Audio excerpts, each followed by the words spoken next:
Senhoras e senhores, lhes convido a conhecer meu canal na plataforma Roxa ao Lado, onde tenho feito transmissões ao vivo quase todos os dias. É o primeiro link no comentário fixado. Aguardo vocês lá.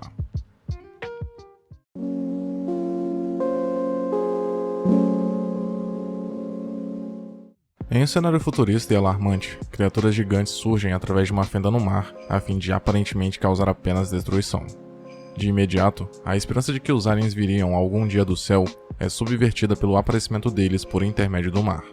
Isto é, não só eles chegaram por baixo de nós, por onde ninguém esperava, como já estavam entre nós, por assim dizer. Esse fato é interessante por quebrar certas expectativas cultivadas pela maioria, quando se refere a alienígenas, ou a possíveis ataques extraterrestres. Enquanto imaginamos um cenário, a realidade é quase sempre bem diferente. O filme nos mostra isso não apenas de onde as criaturas aparecem, mas também através do porquê elas aparecem, algo que apenas descobrimos mais tarde.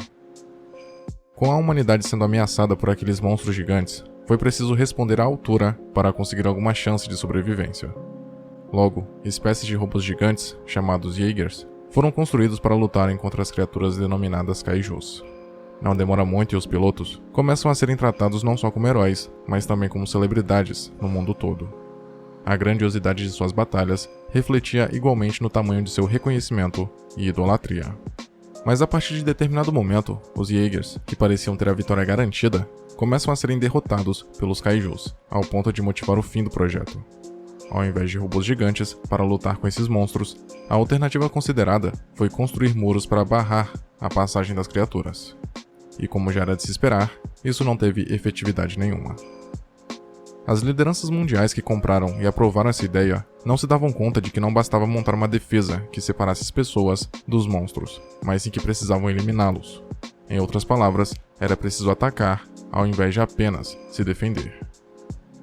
Com pouco tempo de apoio do governo, o comandante Pentecost lidera os pilotos remanescentes de Jaegers em Shattered Dome, tendo em mente um último plano para acabar com aquela guerra. Pode-se dizer que eles eram a resistência, não apenas contra os monstros, mas contra todos aqueles que já não acreditavam nos robôs gigantes para combaterem os Kaijus. O plano de Pentecost consistia basicamente em lançar uma grande quantidade de dinamite na fenda, a fim de fechá-la com a explosão. Para isso ele procura Riley, sujeito que foi um grande piloto no passado, mas que havia abandonado a ocupação devido à batalha em que perdera o seu irmão. O momento foi tão traumático que Riley desistiu de ser piloto, algo que o deixava entusiasmado, e ficou cerca de 5 anos fora das atividades militares. Curiosamente, ele estava trabalhando na construção do muro que servira, em tese, para substituir o projeto Jaeger. Era como se inconscientemente ainda nutrisse um desejo instintivo de proteger as pessoas dos monstros, mas conscientemente se negava a aceitar esse sentimento. Porém, só lhe faltava uma grande chance de fazer a diferença, que iria motivá-lo a pilotar novamente. Desse modo, Riley aceita a proposta de Pentecost, também pela oportunidade de sair daquela vida de muito trabalho e pouco prestígio. A chegada de Riley em Shattered Dome é questionada principalmente pelo personagem Chuck, devido à sua ausência de 5 anos da ocupação. Essas dúvidas são de certa forma naturais e, para o protagonista, aquilo era só mais uma das diversas dificuldades que sabia que iria encontrar em seu retorno. Os Jaegers, por serem extremamente complexos, exigiam 2 pilotos para conseguirem controlar um robô. Porém, mesmo assim, não era qualquer um capaz de copilotá-lo. A dupla precisava ser compatível, ou seja, tinham que possuir algum nível de sintonia ou vínculo para o Jaeger funcionar perfeitamente. Ambos compartilhariam as suas consciências e memórias quando ligadas ao robô, e apesar de serem 2, na hora do combate precisam agir como um, cada qual controlando um lado do cérebro, digamos assim. A união extrapola o conceito de estar junto de alguém, pois nesse caso, eles precisavam se doar ainda mais um pelo outro, agindo muito mais do que companheiros unidos, em prol do funcionamento correto do Jaeger. A confiança era essencial, e por isso não era suficiente se ter bons pilotos, mas também existir um excelente êxito na neuroconexão, ou seja, a habilidade dos usuários de autocontrole, e não deixar que alguma memória interferisse no processo. Se prender a uma memória é basicamente se prender ao passado. É algo que não nos permite seguir novos caminhos, olhar para frente e viver no presente. É exatamente isso que acontece com Mako na primeira vez em que tenta se conectar a Riley. O seu emocional estava frágil, e a imagem de sua infância, enquanto um kaiju destruía tudo ao seu redor, aparece como um bloqueio em sua consciência. Mas isso não era exclusivo de Mako. assim como ela demonstrava esse apego ao passado, no sentido de ser assombrado por ele, Riley assume passar pelo mesmo tormento, visto o trauma que experimentou. Devido ao compartilhamento de consciência e também ao acidente, Riley acabou preservando algumas memórias do irmão sentindo a sua morte, algo que o perturbava constantemente. A trágica e vívida morte do irmão o manteve afastado do presente e agarrado ao passado, assim como a sede de vingança de Mako fez com ela. No fim, ambos possuíam problemas mal resolvidos em comum, que precisavam superar.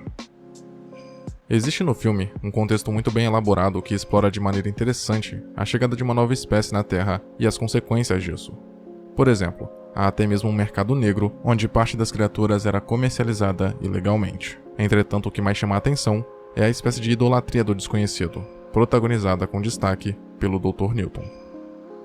A sua curiosidade e fascínio em relação aos monstros alienígenas podia ser facilmente percebida nas tatuagens que ele tinha, e através de sua euforia quando falava sobre o assunto, ou na descoberta de algo novo referente aos aliens. Esse encanto até o fez utilizar o mesmo sistema usado para compartilhar a consciência entre os pilotos nos Jaegers para entrar na mente de um kaiju. Esse comportamento é de certa forma comum na sociedade. Se existem indivíduos aficionados por extraterrestres em geral, mesmo nunca tendo visto um, imaginem uma realidade onde eles inclusive são gigantes. O desconhecido é fonte de muito terror e medo, porém ao mesmo tempo é idolatrado porque representa novidade, despertando a curiosidade do ser humano que não consegue deixar de ficar empolgado quando tem a chance de descobrir. Contudo, o que vemos em Newton é um amor exagerado pelas novas descobertas relacionadas aos monstros e seus atributos, mas que nesse caso não são muito bem vistas, uma vez que essa espécie poderia ser responsável pela extinção de todas as outras na Terra. Quando Newton consegue entrar de certa forma na consciência de um cérebro secundário de um dos kaijus, é revelado que o perigo era maior do que se imaginava. Os monstros que até agora haviam aparecido eram inferiores ao que estavam prestes a chegar. São comparados inclusive a cães mandados na frente, enquanto seus mestres estavam esperando o momento certo de agir, visto que na verdade o objetivo não era apenas de destruição, mas de reconstrução, de recolonização do planeta. Logo, aquela expectativa de que os kaijus eram somente criaturas irracionais e sem nenhum escrúpulo que atacavam sem motivo e de maneira desordenada, cai por terra.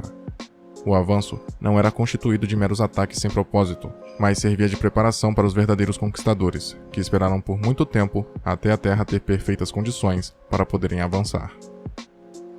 Mako Mori tinha o desejo de pilotar um Jaeger em combate, porém Pentecost não queria isso devido ao apego que nutria pela moça, visto que ele havia a criado desde pequena após sua família ter sido morta em um ataque kaiju.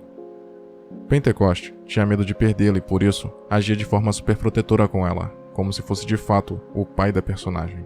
Contudo, conforme a situação se complica, ele percebe que não tem mais alternativas e que caso não utilize todas as armas que tem à sua disposição naquele momento, talvez não conseguisse salvá-la, bem como todas as pessoas do mundo. Desse modo, ele aceita a participação de Mako na batalha final e decide ele mesmo pilotar um Jaeger mais tarde, ainda que estivesse com a saúde debilitada. Cabe ressaltar que a motivação de Mako não era proveniente apenas de seu gosto por pilotar ou porque sabia que tinha habilidades suficientes para não decepcionar em campo. O que a fazia almejar o combate contra os monstros gigantes era a vingança. Afinal, ela perdeu sua família devido aos ataques de um kaiju. Quando Mako e Riley tentam se conectar ao Gypsy Danger, a personagem não consegue resistir a uma forte lembrança e quase causa um acidente fatal com toda a equipe ali presente. Apesar disso, ambos se mostram a melhor dupla que já pilotou um Jaeger, e é por causa principalmente deles, além é claro do sacrifício de Pentecost, que após a luta final envolvendo um kaiju nível 5, o maior até aquele momento, a fenda é finalmente fechada.